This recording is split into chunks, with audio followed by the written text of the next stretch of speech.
Selamat pagi dan selamat datang di kelas bahasa bersama saya, Ibu Marsiana. Pada kesempatan kali ini kita akan membahas lagi mengenai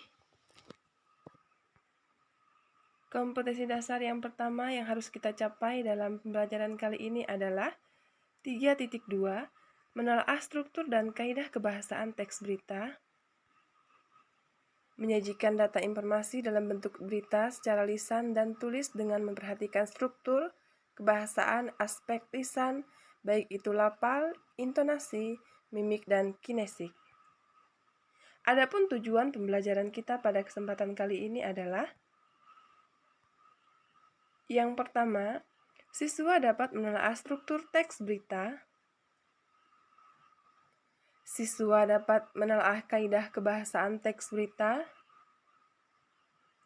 Siswa dapat menyajikan teks berita secara tertulis. Dan siswa dapat menyajikan teks berita secara lisan. Struktur teks berita. Judul atau kepala adalah unsur adik simba yang disajikan dengan singkat. Isi let langsung pada inti berita. Tubuh berita. Tubuh berita merupakan lanjutan dari let. Bagian adik simba dalam let dikembangkan lagi lebih terperinci di sini. Ekor berita. Bagian ini memuat simpulan maupun informasi yang tidak terlalu penting. Baik adik-adik, itu merupakan struktur teks berita, mohon dipelajari dan mohon diingat. Kita lanjutkan lagi yang berikutnya. Contoh analisis struktur teks berita. Judul, kepala, tubuh, dan yang terakhir adalah ekor. Kaidah kebahasaan yang biasanya digunakan dalam sebuah teks berita: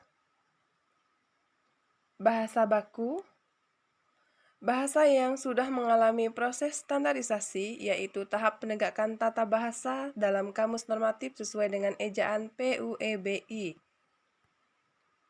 Kalimat langsung adalah kalimat yang diapit tanda petik 2. Contoh, masyarakat dilarang mendaki dalam radius 2 km dari kawah Gunung Selamat. Kalimat tak langsung merupakan kalimat yang menceritakan kembali isi atau pokok ucapan seseorang, biasanya ditandai dengan konjungsi penerang. Contoh katanya adalah bahwa. Kata kerja mental. Kata kerja yang terjadi dengan kegiatan dari hasil pemikiran. Contoh, memikirkan, membayangkan, berasumsi, berkesimpulan, dan beranalogi. Konjungsi temporal. Kata hubung yang berkaitan dengan waktu. Contoh, kemudian, lalu, sejak, setelah, awalnya, dan akhirnya. Keterangan waktu. Kalimat yang menerangkan waktu terjadinya peristiwa.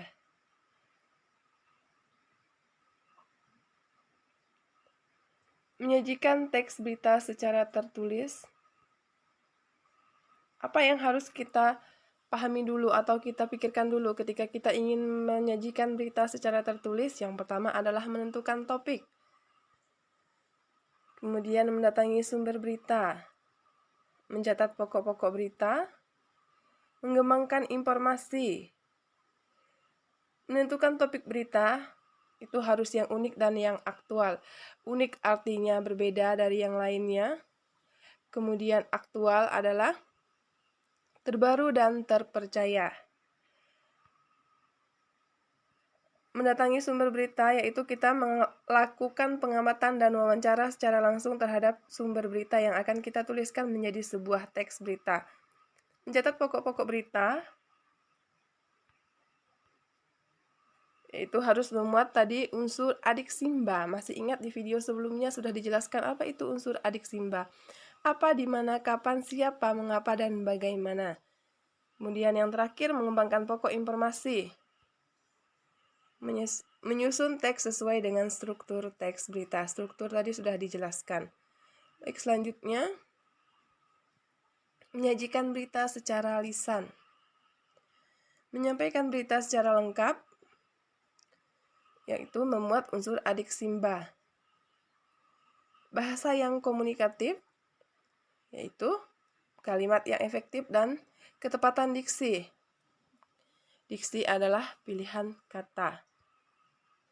Menyampaikan berita dengan ekspresif, yaitu kesesuaian intonasi, jeda, dan tekanan. Ketika kita membawa berita yang membahagiakan, kita harus memberikan ekspresi yang bahagia atau menggembirakan.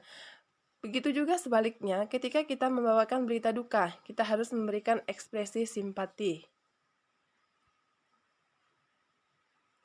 Berikut adalah contoh beberapa pembawa berita yang bisa menjadi inspirasi kita.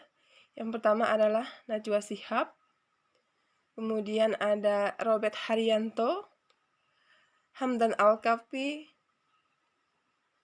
dan yang terakhir Afiani Malik.